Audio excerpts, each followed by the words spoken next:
Votre invité aujourd'hui dans la grande interview en direct sur Boursorama, c'est Christophe Kuhlmann, directeur général de la foncière cotée Covivio. Bonjour. Bonjour. Merci d'être avec nous sur Boursorama. 23 milliards d'euros, c'est ça, d'actifs en Europe, du bureau, de l'hôtellerie et du résidentiel. Vous avez publié, c'était mi-février, vos résultats annuels. Ils sont en légère hausse, 435 millions d'euros de résultats nets récurrents. Pourtant, on dit que l'immobilier de bureau va mal. Et vous, vous surnagez dans cet environnement. Pourtant, vous avez, j'ai regardé, 52% de votre patrimoine qui est constitué en bureau. Comment vous avez fait? Ce qui se passe, c'est qu'en fait, il y a un sujet sur l'immobilier en général, sur les questions des valeurs immobilières qui ont été affectées par les taux d'intérêt. Puis il y a un deuxième sujet, c'est la peur ou la crainte que les gens ne viennent plus au bureau et donc que l'immobilier de bureau serait désaffecté. Aujourd'hui, on constate quoi? On constate que l'immobilier de bureau, il s'est complètement polarisé. Et dans les zones centrales, aujourd'hui, il y a une forte hausse des loyers, il n'y a pas de vacances et 70% du portefeuille de bureaux de Covivio est localisé dans ces zones centrales. Aujourd'hui, on a un taux d'occupation... Zone centrale, c'est les métropoles, quoi. C'est les grandes villes européennes pour nous. Et aujourd'hui, on a un taux d'occupation de nos bureaux de près de 95%. C'est plus qu'on avait il y a encore quelques années. L'emplacement. C'est l'emplacement, c'est la qualité de service. Il faut clairement aujourd'hui faire des immeubles de bureaux dans lesquels on offre plus de services. Et puis, c'est aussi des immeubles qui correspondent aux besoins des entreprises avec plus d'espace, de salles de réunion, de réception que simplement des bureaux classiques. Mais quand vous offrez ça dans les bons emplacements, aujourd'hui, vous avez vos bureaux qui sont pleins et vous pouvez augmenter vos loyers. L'évolution de nos loyers à périmètre constant, c'est plus 6,4% sur l'année dernière. C'est-à-dire qu'on a une croissance de nos revenus.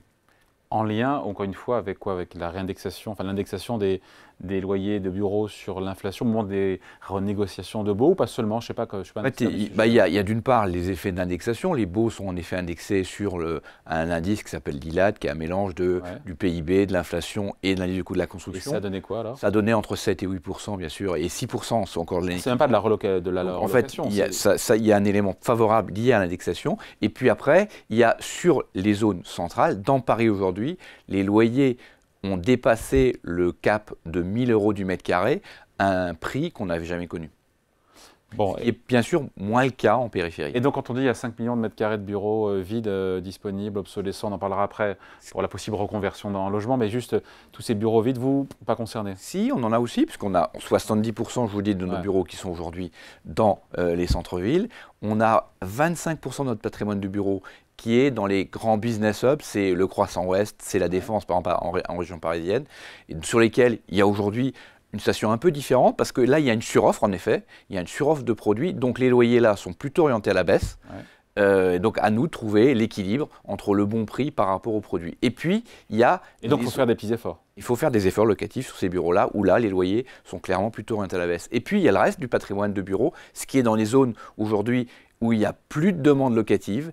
Et quand, à la fin d'un bail, votre locataire vous dit « je pars », il faut trouver un autre usage pour ces bureaux. Et on est où là? Ces bureaux, ils sont situés où? Ces bureaux peuvent être situés, par exemple, pour des sujets qu'on connaît bien aujourd'hui chez Covivio, c'est des bureaux en première ou deuxième couronne un peu plus lointaine. C'est par exemple des situations comme le nord de Paris, c'est Rueil, c'est des situations comme Charenton, pour lesquelles il y a par contre une vraie demande en matière de logement. Donc toute la question, c'est être capable de transformer ces actifs de bureau dans un autre usage. C'est ce que nous faisons chez Covivio. Ouais, on va en parler juste après, parce que c'est très important et très intéressant.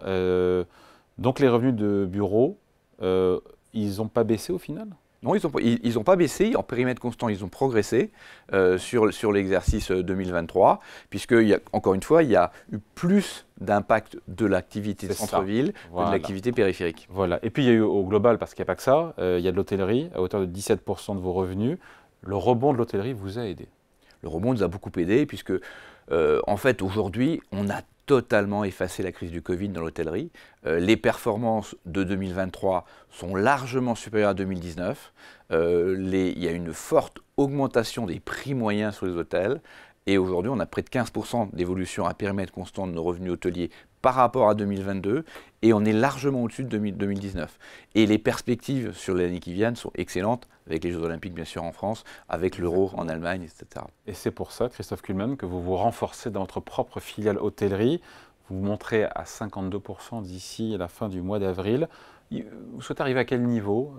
Ça pèse combien dans le mix, dans le portefeuille? L'hôtellerie, on est à 17% aujourd'hui.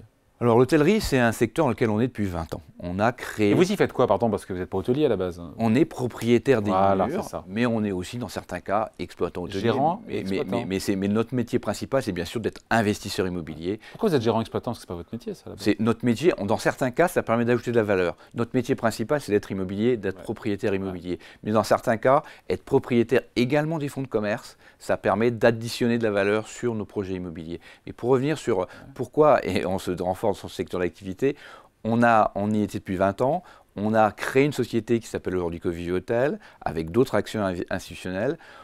Aujourd'hui, ce patrimoine de cette société, c'est 6 milliards d'euros. On est progressivement monté au capital. On s'est mis d'accord avec l'un des actionnaires de cette société pour échanger ces titres Covivio Hôtel contre les actions Covivio. Donc ça nous fera passer en effet, après la réalisation de cette opération, à 52%, et on va offrir à l'ensemble des autres actionnaires de cette société, puisqu'elle est cotée, la même parité, la même capacité d'échanger leurs actions Covivio Hôtel contre les actions Covivio. Mais je voudrais simplement dire, puisque je sais qu'il y a des petits porteurs qui m'écoutent, cette opération a un caractère obligatoire. C'est comme ça qu'on a communiqué, parce que Covivio est obligé de lancer une offre publique d'échange aux mêmes conditions, mais les actionnaires peuvent conserver, s'ils le souhaitent, leurs actions Covivio Hôtel. Il n'y a pas d'hôtel Covivio, il faut comprendre qu'après il y a d'autres marques. Ils sont où ces hôtels? Ils sont positionnés comme en gamme? Est-ce qu'il y a aussi une espèce de complémentarité quelque part entre eux? On va bosser potentiellement dans un immeuble qui appartient à Covivio et puis un hôtel à côté où on peut, quand on n'est pas parisien, rester avant d'entrer chez soi en province. C'est réfléchi ça? En fait, il y a aujourd'hui la localisation de nos hôtels, c'est répondre aux mêmes critères que le bureau, c'est-à-dire c'est la centralité. On est propriétaire d'hôtels dans les grandes métropoles européennes, essentiellement en France, en Allemagne, en Angleterre ou dans le sud de l'Europe. Ça, c'est les localisations de nos portefeuilles de bureaux. Il y a quelques actifs qui sont mixtes. On a par exemple développé un immeuble en face du tribunal à Paris, du Palais de Justice, qui est un immeuble qui est à la fois un immeuble de bureaux, mais qui est un hôtel qu'on exploite d'ailleurs dans les deux derniers étages. Et les hôtels, encore une fois, c'est du 3-4 étoiles. Je veux dire, quel est le. En fait, c'est pas des palaces en même temps, et puis c'est pas des motels non plus. En fait, on est entre l'économique, mais on a beaucoup monté en gamme aujourd'hui. On a une bonne partie d'hôtels 4-5 étoiles. Ouais. Et encore une fois, il y a des synergies ou des complémentarités entre les, entre les différents clients potentiels. Ce qui est important pour nous, c'est que l'hospitalité, ça fait partie, au même titre que de la centralité, des piliers de Covivio, avec l'idée qu'il faut de plus en plus être ouvert sur les clients. Et ce qu'on apprend aujourd'hui dans l'hôtellerie, c'est ce qu'on met dans nos immeubles de bureaux, avec de plus en plus de services, une capacité d'accueil de nos clients bureaux qui doivent ressembler à ce qu'on offre dans des hôtels aujourd'hui. Christophe Kuban, vous parliez des petits porteurs qui nous regardent. Quelle visibilité vous offrez en matière de dividendes sur l'action? On est aujourd'hui à 8 et quelques % de rendement. À peu près 8% de rendement aujourd'hui sur le dividende qu'on a annoncé. Là, pour une foncière cotée, c'est bien. C'est très bien, surtout que les perspectives de ce dividende, on a abaissé le niveau du dividende cette année pour tenir compte de l'évolution de notre environnement et pour garder un peu de cash dans l'entreprise pour pouvoir bénéficier du rebond à l'avenir. Donc on a un niveau de dividende de 3,30 € par action. Et on s'est engagé, d'ailleurs c'est ce qu'on a écrit dans notre communiqué de communication de résultats, à ce que l'an prochain, on distribue au moins 80% de notre résultat en dividendes. Cette année, on distribue 74%. Ouais. Et comme on prévoit en plus une croissance de nos résultats, puisqu'on a annoncé un résultat de l'ordre de 440 millions d'euros pour l'année 2024, on peut espérer que ce niveau de dividende progressera dans les années à venir. Donc un rendement en effet solide de plus de 8% aujourd'hui sur la base des cours actuels. Ouais, avec un rebond, il faut dire, de toutes les foncières cotées depuis le mois de novembre. Entre novembre et fin janvier, c'est à peu près 25% pour les foncières cotées. Est-ce que Covivio s'inscrit dans le ventre mou, surperforme, fait un peu moins bien? En fait, on a eu un rebond entre octobre et décembre qui a été très significatif. En lien, je ne l'ai pas dit, pardon, avec la baisse des taux d'intérêt à long terme. Avec la baisse des taux d'intérêt à long terme qui était elle-même en lien avec les anticipations de forte baisse des taux courts des banques centrales. Depuis le début de l'année, ces anticipations sont un peu revenues en arrière, donc les cours de toutes les foncières ont un peu reculé depuis le début de l'année et Covivio n'échappe pas à la règle. Est-ce que le cours de Covivio surperforme par rapport à la moyenne, encore une fois, des autres foncières? En fait, depuis septembre, on surperforme un peu, mais ça dépend bien sûr de quelle période on parle, mais depuis septembre, on fait un peu mieux que la moyenne des foncières. Ouais. Les foncières cotées sont essentiellement sensibles au taux long ou aux taux courts? Moi, je dirais que c'est essentiellement les taux longs. Et les taux longs, eux, par rapport à leur plus haut, ils ont baissé, hein, même s'ils ont repris 30-40 points de base depuis. Bien sûr, le principal indicateur, ce sont les taux longs. C'est puisque en fait, on échange en effet un rendement long d'un côté entre l'immobilier ou des taux d'intérêt à long terme. Simplement, bien entendu, ces taux longs eux-mêmes sont aussi dictés par les anticipations d'évolution des taux courts. Donc le meilleur est à venir. Exactement. Notre anticipation à nous, en tout cas, c'est que pourquoi les taux longs, c'est important pour l'immobilier? Parce que les taux longs, c'est ce qui fait référence à la valeur des immeubles. Et la valeur des immeubles, indirectement, c'est ce qui joue sur les anticipations d'évolution de ces valeurs des immeubles, c'est ce qui joue sur les cours des foncières. Donc en fait, si ces taux devraient baisser à l'avenir, ce qu'aujourd'hui tout le monde anticipe, on peut espérer que les cours des foncières rebondiront. Donc le pire est passé boursièrement pour les foncières? En tout cas, nous, on le pense vraiment. Il faut parler évidemment de cette crise du logement et faire le lien avec la transformation des bureaux en logement. On se rappelle que le Premier ministre avait parlé d'aller chercher des logements avec les dents. Dans ce qu'il a proposé dans la boîte à outils, il y avait cette transformation, cette conversion. On dit transformation, on dit conversion, on dit quoi? On dit réhabilitation, on dit… On utilise le mot transformation. Là, c'est le mot qui est utilisé. Alors, des bureaux en logement. Des bureaux en logement. Est-ce que vous y êtes favorable? Vous allez me dire que oui, bien sûr, c'est votre intérêt de le dire. Mais est-ce que, au point de vue macroéconomique, pour enrayer cette crise du logement, c'est une vraie solution, indépendamment des intérêts que Covivio peut avoir? Mais bien sûr, c'est une solution, parce qu'en fait, d'une part, on l'a dit tout à l'heure, il y a certaines zones d'aujourd'hui de bureaux sur lesquelles il n'y a plus de besoin de bureaux. Donc en fait, il y a des immeubles qui, aujourd'hui… 5 millions de mètres carrés de bureaux. On parle d'obsolescence. Pourquoi obsolescence? Obsolescence parce qu'ils ne correspondent plus aux besoins d'aujourd'hui. Mais en fait, c'est surtout des questions de localisation, puisqu'aujourd'hui, il y a une recherche pour les entreprises de centralité pour leurs immeubles, leurs salariés et leurs immeubles de bureaux. Donc en fait, aujourd'hui, il y a premièrement cet élément-là, et deuxièmement, il y a un besoin de logement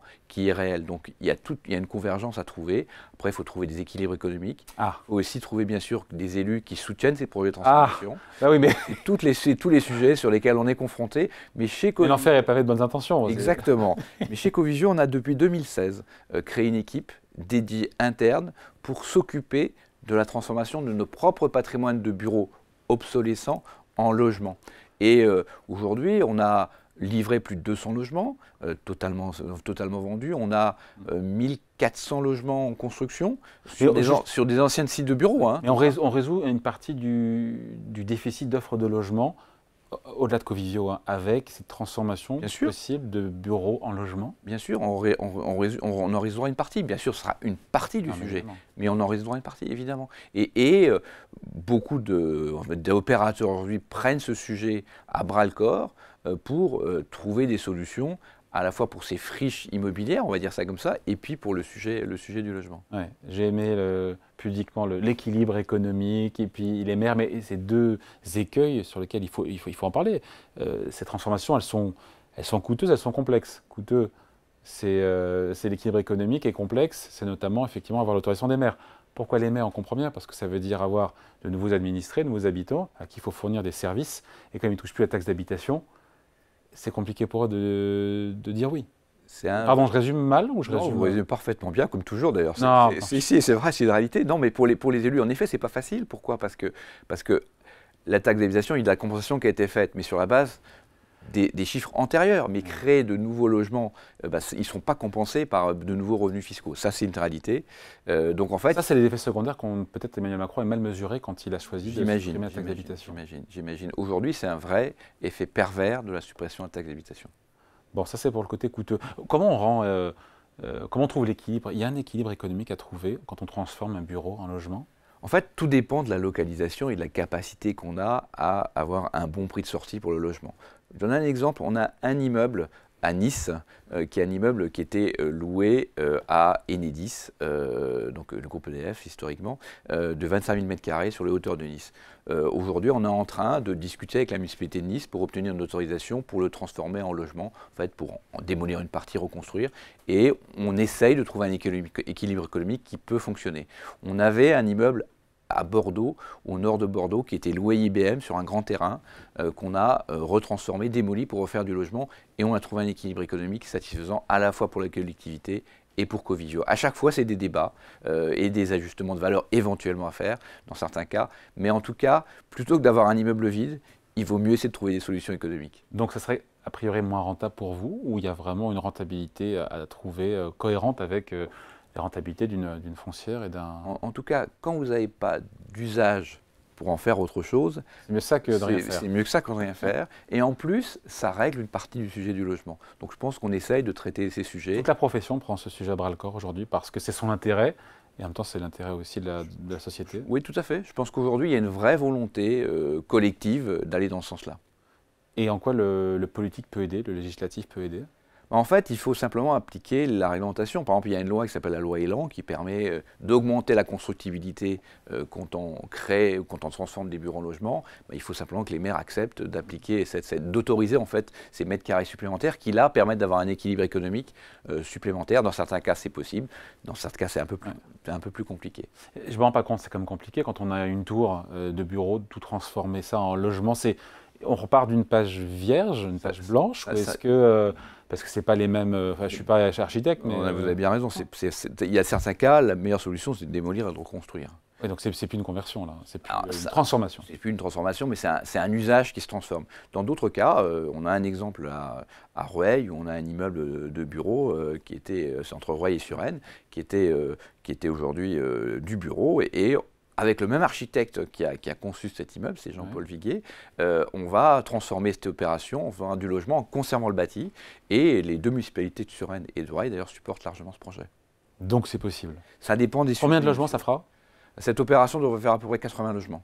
Bon, c'est toujours ça de prix. Exactement. Bon, merci beaucoup. Merci de passer nous voir. Christophe Kuhlmann, directeur général de la foncière Covilleux, côté de la Bourse de Paris, invité de la grande interview en direct sur Boursorama. Merci à vous. Merci.